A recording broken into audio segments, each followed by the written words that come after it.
Jan Z ఉద్యమం కంప్లీట్గా ఆగిపోయినట్టేనా, next step ఏంటి అనే దాని మీద ఇప్పుడు చర్చ జరుగుతుంది. ఇప్పుడు ఆల్రెడీ పేపర్ లీకేజీకి సంబంధించినటువంటి ఉద్యమం సక్సెస్ అయింది. కేంద్ర ప్రభుత్వం ఒక మెట్టు దిగి వచ్చి ధర్మేంద్ర ప్రధాన్ రాజీనామా వరకు ఒప్పుకుంది. ఆ తర్వాత అక్కడ ఉండేటువంటి ఉద్యోగులు దాదాపు 47 మంది ఉద్యోగులను డిస్మిస్ కూడా చేసింది.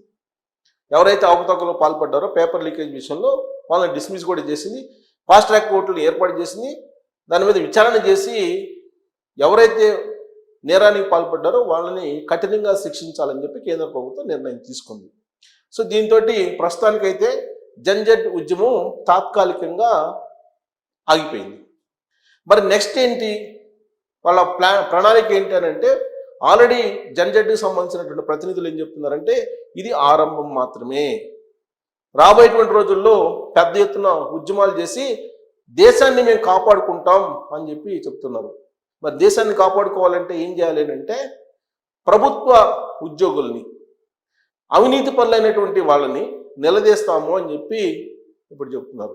అలాగే ప్రభుత్వ ఉద్యోగాలు అసలు ఎన్ని ఇస్తున్నారు, ఎన్ని ఖాళీ ఉన్నాయి, ఇంకా ఎన్ని ఇవ్వాలి, ఎందుకు 60 సంవత్సరాల నుంచి 62 సంవత్సరాలు పదవీ విరమణ వయసును పెంచుతున్నారు, అంతకుముందు 58 ఉండేది, 58 నుంచి 60 చేశారు, 60 నుంచి 62 చేశారు, ఇప్పుడు కొన్ని చోట్ల 70 సంవత్సరాలు చేయాలని కూడా ఆలోచన చేస్తున్నారు.